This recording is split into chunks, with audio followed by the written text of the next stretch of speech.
Assalamualaikum. Bagaimana kabar solih-solihah? Semoga Allah senantiasa memberikan rahmatnya kepada kita semua. Coba deh kalian ambil bumbu-bumbu yang ada di dapur. Coba sebutkan namanya. Adakah yang bernama jahe? Apakah kalian pernah tahu tanaman jahe? Kalau tidak, coba lihat gambar berikut. Lalu, bagian mana jahenya? Jahenya ada di bagian bawah. Bagian ini jika kita tanam akan tumbuh individu baru. Ingin tahu mengapa jahe harus menghasilkan individu baru?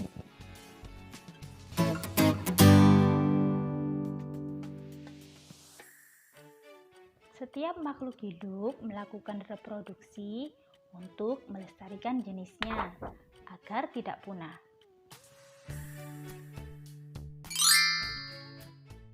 Reproduksi pada tumbuhan lumut atau Bryophyta. Spora yang jatuh di tempat yang lembab akan berubah menjadi protonema. Protonema adalah benang-benang halus dan berkuncup pada beberapa tempat. Protonema akan tumbuh dan berkembang menjadi lumut. Lumut mempunyai dua alat kelamin, yaitu antheridium dan archegonium. Antheridium menghasilkan sel sperma, sedangkan archegonium menghasilkan sel telur. Apabila sel sperma membuahi sel telur, terbentuklah zigot. Zigot akan tumbuh dan berkembang menjadi sporogonium atau sporofit. Sporogonium atau sporofit merupakan tumbuhan baru yang berupa tangkai dengan kotak spora di ujungnya. Sporofit menghasilkan spora yang jika jatuh di tempat yang sesuai akan berubah menjadi protonema. Kemudian berulanglah siklus seperti siklus tersebut. Reproduksi tumbuhan paku atau Pteridophyta. Spora yang jatuh di tempat yang lembab akan berubah menjadi protalium. Protalium memiliki rizoid yang berfungsi untuk melekatkan diri pada tanah serta menghisap air dan makanan. Protalium memiliki dua alat kelamin, yaitu antheridium dan archegonium. Antheridium menghasilkan sel kelamin jantan atau sel sperma, sedangkan archegonium menghasilkan sel kelamin betina atau sel telur. Apabila sel sperma membuahi sel telur, terbentuklah zigot. Zigot akan tumbuh dan berkembang menjadi tumbuhan paku muda atau sporofit.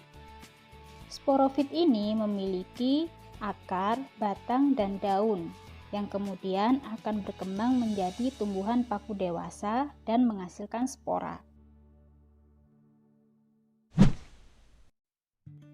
Ada banyak contoh tumbuhan berbiji di sekitar kita. Tumbuhan berbiji bereproduksi dengan cara vegetatif dan generatif.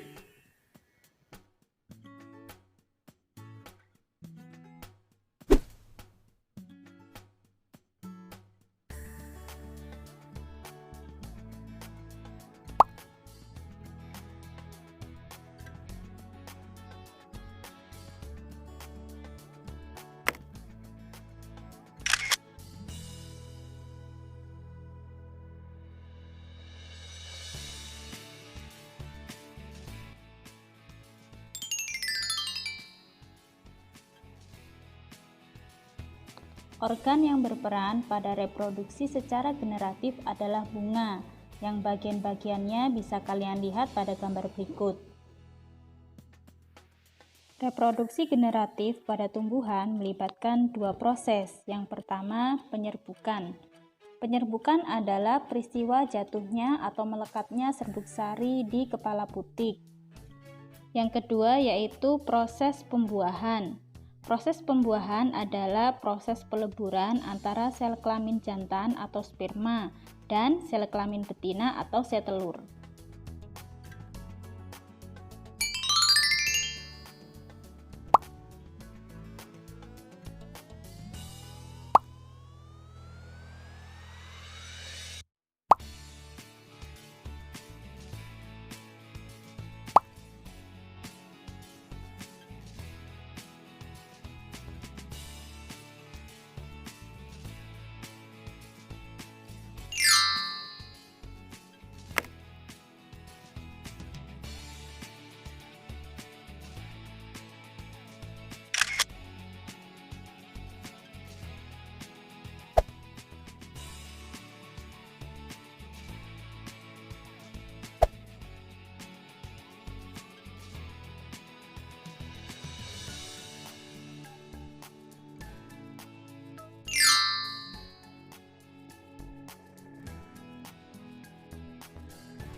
Reproduksi pada hewan dibagi menjadi dua, yaitu reproduksi aseksual dan reproduksi seksual. Yuk, simak dengan baik penjelasannya.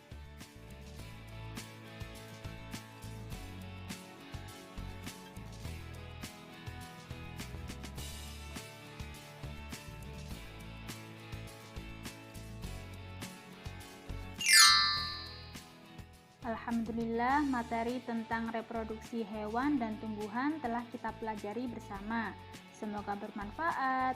Wassalamualaikum warahmatullahi wabarakatuh.